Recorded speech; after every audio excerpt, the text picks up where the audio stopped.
In focus समझ में आ गया होगा कि बीपीएच क्यों यूज किया जाता है। ठीक है, तो अब देखिए, आप सबसे पहले समझ लीजिए कि जितने भी हम सर्किट पढ़ेंगे उसमें क्वालकम में बीपीएच को बीपीएच ही बोलेंगे, लेकिन अगर एमटीके का सर्किट पढ़ेंगे तो उसमें बीपीएच को हम बोलते हैं वी सिस्टम, वीसिस के नाम से। और एक्साइनोस सैमसंग का सर्किट पढ़ेंगे तो उसको हम बोलेंगे वी बैटसिस। समझ में आया सबको? और अगर आप आईफोन का सर्किट कभी देखो, जो हमारे सिलेबस में नहीं है, हमारे तो एंड्रॉयड है, लेकिन फिर भी बता देता हूँ, उसमें इसको पीपी वीसीसी मेन के नाम से जानते हैं, या पीपी वीडीडी मेन। तो जब भी बीपीएच बोलूँ तो समझ जाना कि चार्जिंग आईसी के पास जो स्विचिंग ये इसको बोलेंगे बक क्वाइल। ये क्वाइल एम्पियर को हाई करने के लिए लगाई गई है। आप देखो ये जो क्वाइल है, यहाँ पे आता है 2 एम्पियर। देखो ध्यान से, यहाँ पे 2 एम्पियर का करंट आ रहा है, और यहाँ पे मैक्सिमम कितने एम्पियर जनरेट हो रहा है? हेलो? 3.5। 3.5। यहाँ पे आता है 5 वोल्ट और 2 एम्पियर। लेकिन ये जो बीपीएच की लाइन में आउटपुट निकलता है 3 वोल्ट से लेके और 4.4 वोल्ट तक का बीपीएच बनता है। वो डिपेंड करता है, वरी करता है चिपसेट के हिसाब से। और यहाँ पे मिनिमम मैक्सिमम 3.5 एम्पियर तक का करंट जनरेट हो सकता है, 1 एम्पियर से 3.5 एम्पियर। तो आपने देखा कि यहाँ पे एम्पियर हाई हो रहा है और वोल्टेज क्या हो रहा है? डाउन हो रहा है कि नहीं हो रहा? एम्पियर हाई हो रहा है और वोल्टेज क्या हो रहा है? ड्रॉप हो रहा है। तो इसी को बोलते हैं बक सर्किट। क्या बोलेंगे? बक सर्किट। बक और इस सर्किट। कॉइल को किस कॉइल के नाम से जाना जाएगा? बक कॉइल। बक कॉइल। ठीक है, तो याद रखिए कि हमेशा चार्जिंग आईसी के आउटपुट में एक कॉइल लगती है 1 माइक्रो हेनरी की, इसको बक कॉइल बोलते हैं। और यहीं पे बीपीएस सप्लाई बनती है 3.0 से 4.4 के बीच में। और ये पूरे मोबाइल फोन में डिस्ट्रीब्यूट होती है। बीपीएच की पूरी हिस्ट्री हम पढ़ेंगे डेढ़ वाले सेक्शन में कि बीपीएच के खराब होने से क्या क्या फॉल्ट आता है। ठीक है, अब देखो क्या होता है कि आज के बाद आप जितने भी सर्किट पढ़ोगे उसमें जो बीपीएच की जो कॉइल है ना, यहाँ पे जो बीपीएच सप्लाई यहाँ पे बन रही है, तो देखो यहाँ पे कॉइल लगी है, और कॉइल का एक सिरा इधर लगा है और कॉइल का एक सिरा इधर लगा है। देखो ध्यान से देखना, तो कॉइल के एक सिरे पे जो कैपेसिटर है उसका एक सिरे पे बीपीएच लाइन जुड़ी है, और कैपेसिटर का जो दूसरा सिरा है चार्जिंग आईसी से जुड़ा हुआ है। देखो ध्यान से, हर फोन में मिलेगा। मैं आपको रेडमी 5 नहीं पढ़ा रहा हूँ, ये कॉन्सेप्ट हर फोन में के लिए एप्लीकेबल है। तो कॉइल इस कैपेसिटर का एक सिरे पे आएंगे 3.7 वोल्ट, मतलब बीपीएच जितना होगा उतना वोल्ट। और इस कैपेसिटर का जो दूसरा सिरा होगा इस पे आएंगे डबल वोल्टेज, मतलब 3.7 लगभग 4 वोल्ट है ना, तो यहाँ पे आएगा 8 वोल्ट। अगर आपके फोन में इस पिन पे 8 वोल्ट आ गया तो इससे ये होता है कि आईसी के अंदर स्विचिंग हो रही है।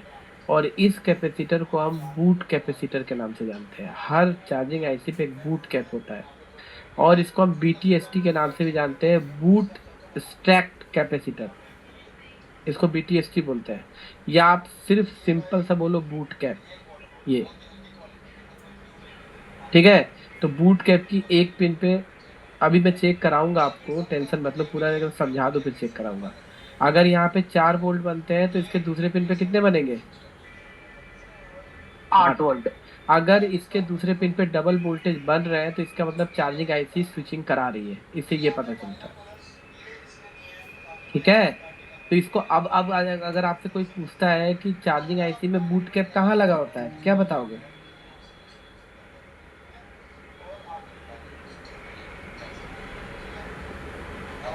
चार्जिंग आईसी में बूट उसका कैप कहाँ लगा होता है? कौन सा कनेक्ट होता है कौन से कॉइल से कनेक्ट होता है।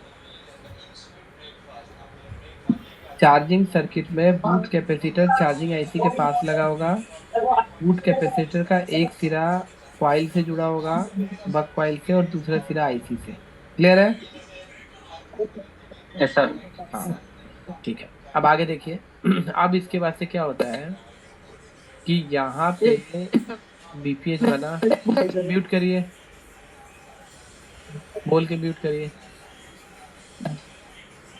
ठीक है, यहाँ पे तो, स्विच। तो मैं पूछ रहा हूँ सर, हाँ बताओ। ये आपकी आवाज नहीं आ रही ये है। तो लगा हुआ है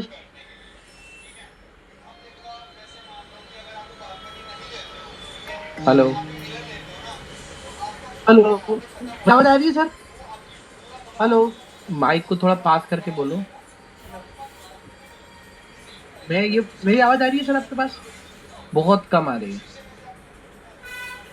हेलो, हेलो, बोलो बोलो। एक मिनट सर, एक मिनट। अभी सर आ रही है आवाज? हाँ बोलो बोलो। सर ये बूट कैप जो होता है, वीपीए की नहीं बनेगी? क्या? बूट कैप निकाल दिया जाए शेड कैप से, तो वीपीए सप्लाई अच्छा, बनेगी कि नहीं बनेगी? अगर बूट कैप को निकाल दोगे तब भी बीपीएच बनेगी। बीपीएच पे कोई इम्पैक्ट नहीं आएगा। एक्चुअली में बूट कैप इसमें सर्किट में इसीलिए लगाया जाता है क्योंकि यहाँ पे जब स्विचिंग होती है तो एक हाई वेव जनरेट होती है। इस टाइप से आप इसको डीएसओ से चेक कर सकते हो। तो ये जो कैपेसिटर होता है यहाँ पे, इसका मैंने फंक्शन आपको पढ़ाया था कि ये डीसी को रोक लेता है, डीसी को स्टॉप करता है हम्म, और एसी को पास करता है। अगर आप लोग को याद हो तो ये आपने पढ़ा था, ठीक है। बिल्कुल तो सर, बिल्कुल। तो जब यहाँ पे वेव जनरेट होगी तो यहाँ पे तो वीपीएच 3.7 वोल्ट भी होगी और यहाँ पे एक एसी की वेव भी होगी। तो जब दोनों चीजें इस कैपेसिटर पे आएंगी तो यहाँ पे ये कैपेसिटर डीसी को आगे पास नहीं करने देगा। लेकिन ये जो वेव जनरेट हुई है ये एसी फॉर्म में रहेगी। तो ये कैपेसिटर इससे ऐसे करके यहाँ से सप्लाई पास होके इस कैपेसिटर के दूसरे पिन से आईसी को मिल जाएगी। और इस आईसी को मिलने के बाद से इस आईसी को स्विचिंग का फीडबैक मिल जाएगा, ठीक है। बेसिकली इसीलिए इस कैपेसिटर को लगाया जाता है। अगर यहाँ पे इस कैपेसिटर को आप निकाल भी दोगे तब भी बीपीएच बन के आगे जाएगा। लेकिन फॉल्ट हमारे मोबाइल फोन में आएगा फॉल्स चार्जिंग का, मतलब आपके फोन में चार्जिंग तो होगी लेकिन चार्जिंग स्टोर नहीं होगी, ठीक है। तो फॉल्ट तो बाद में लिखवाऊंगा, अभी तो सर्किट पढ़ लो। तो अगर आप इस बूट कैप को निकाल दो तब भी बीपीएच आपका फ़ोन का बनेगा। अब इसके बाद ये सप्लाई यहाँ से पैक इधर फिर से वापस आएगी और फिर से आईसी के अंदर वापस जाएगी। इसको सिस्टम पिन के नाम से जानेंगे। और इसके बाद यहाँ से हो के सप्लाई, यहाँ से होके, यहाँ से होके बैटरी पे जाएगी, तब आपकी बैटरी चार्ज होगी। मतलब क्या हुआ कि यहाँ तक पिन नंबर 1 और 24 तक जो 5 वोल्ट आई उसको हमने चार्जिंग इनपुट बोला। ये वाली जो वोल्टेज थी इसको हमने बीपीएच बोला। इसको क्या बोला? बीपीएच। और ये वाली जो लाइन थी इसको क्या बोलेंगे? Charging output. क्या बोलेंगे? Charging output. क्या मेरी आवाज सबको आ रही है? Yes sir. Yes sir. अब देखो, आगे देखो। तो अभी ना आउटपुट का मैं कंसर्न नहीं है, बस आप इतना समझो कि ये सप्लाई यहाँ से होके बैटरी पे जा रही है, चार्ज होने लगेगी बैटरी। तो अभी मैं आउटपुट छोड़ रहा हूँ, अभी इधर ही अभी बात करेंगे क्योंकि अभी इधर खत्म नहीं हुआ है। अब मेरा आपसे क्वेश्चन ये है कि मैंने आपको ये कहा कि भाई साहब, मैंने आपको ये कहा कि ये बीपीएच बन के यहाँ पे बीपीएच पावर बना, ठीक है। और फिर घूम के आईसी के अंदर आया, मतलब जितना बीपीएच यहाँ पे आएगा वही आईसी के अंदर घूम के आएगा और फिर यहाँ से निकल के आपकी बैटरी चार्ज होगी। बराबर, मैंने आपको ये कहा। तो मैं यहाँ पे एक बैटरी लगा देता हूँ चार्जिंग के लिए,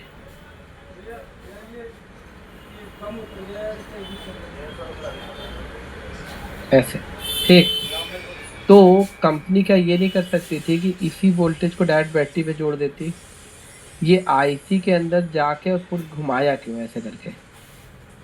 सर वीपीएच प्रोड्यूस करता 3.7, वो बैटरी ठीक। चाहिए उतना ही है ना? हाँ तो यहाँ पे 3.7 वोल्ट होता है और एम्पियर भी तो हाई होता है।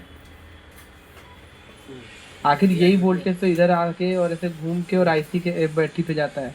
तो हम इसको डायरेक्टली बैटरी पे क्यों नहीं दे देते हैं कि आईसी के अंदर से घुमा के तब लेके आते हैं। क्या आप लोग मेरी बात समझ रहे हो? Yes sir, yes sir, yes. तो हम घुमा के आईसी के अंदर से क्यों लाते हैं?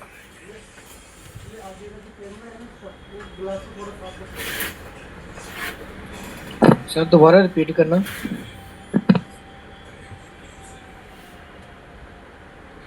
कोई बताएगा? क्वेश्चन दोबारा रिपीट करना सर।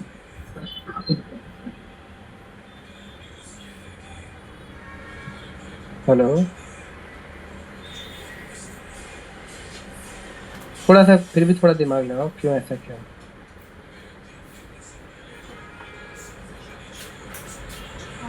प्रोटेक्शन के लिए।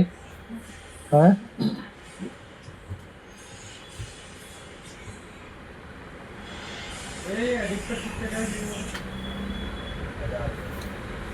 ठीक है, देखिए। सर चार्जिंग कंट्रोल के लिए। नहीं नहीं, देखो मैं आपको अब इसका एक कॉन्सेप्ट समझाता हूँ। देखो देखो, अपन को ना एक एक लाइन थोड़ा पढ़ना पड़ेगा चार्जिंग सर्किट को अच्छे से, ताकि आप लोग जब रिपेयरिंग करो तो काफी अच्छे से आप लोग इसको कैच कर पाओ। ठीक है, देखो यहाँ पे, देखो हमने अभी ये पढ़ा कि ये आपकी चार्जिंग आईसी है। ठीक है, ये आपकी चार्जिंग आईसी है।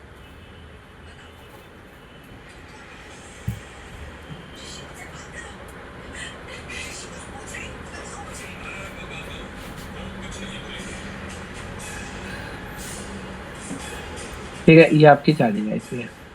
तो सबसे पहले क्या होता है कि 5 वोल्ट की सप्लाई, ये तो आपको सबको पता है कि सबसे पहले 5 वोल्ट की सप्लाई हमारी गई चार्जिंग आईसी में।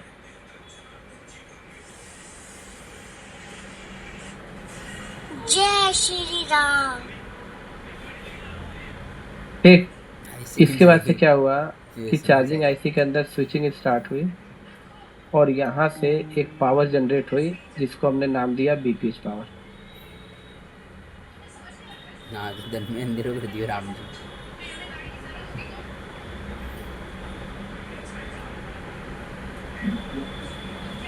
ठीक, हमने इसको नाम दिया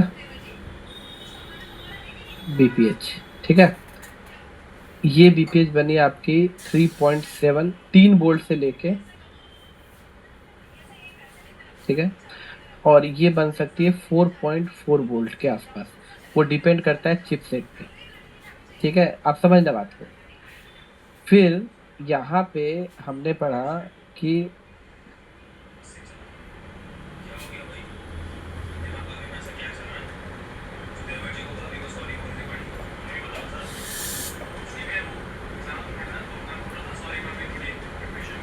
एक कॉइल लगी। ठीक है, 1 यूएच। ठीक है, तो 1 यूएच की जो भी कॉइल लगी है, ठीक है, तो यहाँ पे इससे आपका बन गया बीपीएच सप्लाई। ठीक है, और यहीं पे हमारा एक क्या लगा था, बूट कैप।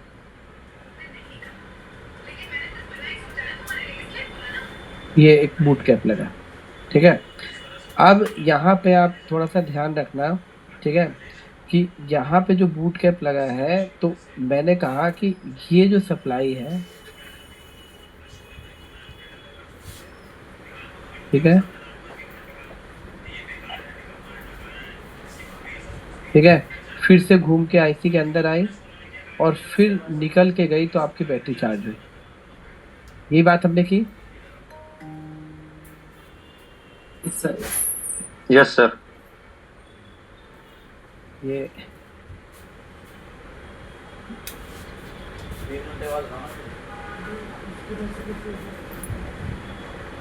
यहाँ पे है ना। तो मेरा क्वेश्चन ये था कि भाई ये जो बीपीएस सप्लाई है, इसी के अंदर कितना, लगभग 3 एम्पियर तक का करंट जनरेट हो रहा है। ठीक है, 3 एम्पियर का करंट जनरेट हो रहा है। ठीक है, अब ये जो 3 एम्पियर का जो करंट जनरेट होता है, तो ये करंट तो एक तो हमारे पूरे फ़ोन में डिस्ट्रीब्यूट हो गया ताकि आपका फ़ोन ऑन हो सके, लाइट सेक्शन ऑन हो सके, ग्राफिक सेक्शन ऑन हो सके, पावर सेक्शन ऑन हो सके, ताकि आपको ऑन होके फ़ोन बता सके कि आपके फ़ोन के डिस्प्ले पे कितना % चार्ज हुआ है।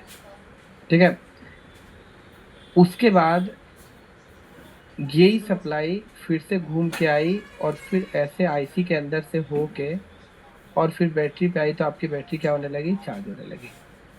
ठीक, तो मेरा क्वेश्चन था, हमने इस वोल्टेज को अगर यहाँ दे देते, देखिए तो क्या होता है कि हमारे मोबाइल फ़ोन में ना जो बीपीएस सप्लाई बनती है ना, ये आप सबको पता है कि हमारे फ़ोन में पूरे फ़ोन में डिस्ट्रीब्यूट होती है। जैसे एग्जांपल अभी ना बीपीएस सेक्शन के बारे में बहुत डिटेल में पढ़ेंगे, इसकी सॉर्टिंग कैसे निकालते हैं, बीपीएस खराब होने से क्या फॉल्ट आता है।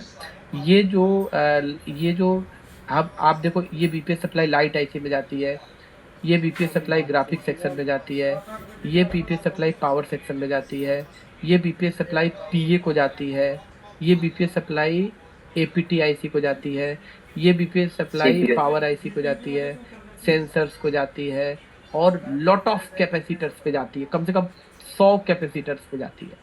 ठीक, अब अगर आपका फ़ोन मान लो पानी में गिरता है, बाय द वे पानी में गिरता है, तो जब आपका फ़ोन पानी में गिरता है तो ऐसी सिचुएशन में आपका सबसे पहले बीपीएस शॉर्ट होता है, ज़्यादातर चांसेस बीपीएस के होते हैं। तो कंपनी का ये मानना है कि अगर हम बीपीएस लाइन को डायरेक्ट बैटरी से जोड़ देते हैं ऐसे, तो चार्जिंग होगी, एकदम चार्जिंग होगी, कोई इसमें कोई दिक्कत नहीं है, आपके फ़ोन में चार्जिंग होगी, कोई दिक्कत नहीं है, और आपका सेट भी वर्किंग में रहेगा। लेकिन अगर light IC, graphic IC, power IC या कोई भी दूसरी आईसी जहाँ पे बीपीएस सप्लाई शॉर्ट होती है, जाती है, अगर वो आईसी शॉर्ट होती है तो आप थोड़ा ध्यान से देखो, इसका जो इम्पैक्ट है डायरेक्ट बैटरी पे पड़ेगा। देखो पड़ेगा कि नहीं पड़ेगा। और शॉर्टिंग का मतलब होना है प्लस माइनस का मिल जाना। तो अगर आप एक फुल चार्ज बैटरी के प्लस और माइनस को मिला दो तो क्या होता है, पूरा फोन आपका पूरा सर्किट फोन गर्म इम्पैक्ट होगा। होगा, वायर होगा, गर्म सर, होगी, स्पार्क बन बैटरी जाएगा। फट सकती है, लीकेज हो सकती है। इसीलिए कंपनी ने क्या किया है कि यहाँ पे आईसी के अंदर ना एक मॉसफेट लगाया है। ठीक है, कंपनी क्या करती है, सेफ्टी के लिए पहले बीपीएच पावर को देती है आईसी के अंदर, फिर अंदर एक डीसी टू डीसी कन्वर्टर लगा है। मैं आपको डेड वाले में पढ़ाऊंगा डीसी टू डीसी कन्वर्टर क्या होता है, और इस डीसी टू डीसी कन्वर्टर के थ्रू ये सप्लाई भेजती है चार्जिंग आईसी बैटरी को, ताकि अगर सेट पानी में गिरे और इसके अंदर बीपीएच लाइन शॉर्ट हो तो इसका इम्पैक्ट बैटरी पे ना पड़े। अब समझ में आया? Yes sir, yes sir. पहले के जितने भी फ़ोन थे ना, नोकिया के, लावा के, लेनोवो के सस्ते वाले, उसके अंदर तुम देखना बैटरी के वोल्टेज से ही पूरा फ़ोन ऑन होता था। लेकिन उसके अंदर एक फैसिलिटी ये थी कि जैसे ही पानी में गिरता था तो कस्टमर बैटरी ढक्कन निकाल के फेंक देता था और आपका फ़ोन ख़राब होने से बच जाता था, धूप में रख देता था, सूख जाता था, ऑन हो जाता था। लेकिन आजकल के फ़ोनों में ये फैसिलिटीज़ नहीं है। आजकल के फ़ोन पानी में गिरते ही आपका बीपीएस शॉर्ट हुआ और बैटरी आप निकाल नहीं सकते। इसीलिए कंपनी ने अब बैटरी की सप्लाई को अलग कर दिया और बीपीएच की लाइन को क्या कर दिया, अलग कर दिया। क्योंकि कंपनी को पता है कि सबसे पहले पानी में गिरेगा तो लाइट आईसी, ग्राफिक आईसी या पावर आईसी सबसे पहले शॉर्ट होती है, क्योंकि यहाँ पे हाई वोल्टेजेस प्रोड्यूस होते हैं। तो ये जैसी आईसी शॉर्ट होंगी तो इनका इम्पैक्ट बैटरी पे ना पड़े, इसीलिए लाइनों को इसने क्या किया, अलग कर दिया। कितना सबका क्लियर हुआ कि नहीं हुआ? सर इसका एक और लॉजिक, यस सर। हाँ बताइए। सर इसका एक और भी लॉजिक है, जैसे ये वीपीएस सप्लाई होती है तो ये 3.7 स्टेबल होता है, और जो बैटरी से जो वोल्टेज आता है तो वो तो सर फ्लैक्चुएट में हो सकती है, क्योंकि जैसे जैसे बैटरी लो होगी वैसे वैसे उसका कम वोल्टेज भी कम होगा, लो होगी नहीं, तो। ये लॉजिक नहीं होता है, वो एपीएमएस सिस्टम होता है, एडवांस पावर मैनेजमेंट सिस्टम, जो आगे आप पढ़ोगे। ठीक है, वो एपीएमएस सिस्टम होता है। उसके अंदर क्या होता है कि जब आपकी बैटरी डिटेक्ट करती है तब चार्जिंग आईसी आउटपुट निकालती है, वो लॉजिक अलग होता है। ये डीसी टू डीसी कन्वर्टर का लॉजिक अलग है। हाँ, आप सबको समझ में आया? अभी आगे बताऊंगा मैं, कॉल खत्म हो आएगा। ठीक है, तो अभी इतनी थ्योरी समझ में आई। अभी ये अपना चार्जिंग सेक्शन पूरा चलेगा अभी आगे तक। ठीक है, तो अभी हमने सिर्फ आज कितनी लाइन पढ़ी? अभी हमने सिर्फ क्या पढ़ा? इनपुट और पीपीएच, VP और बूट कैप।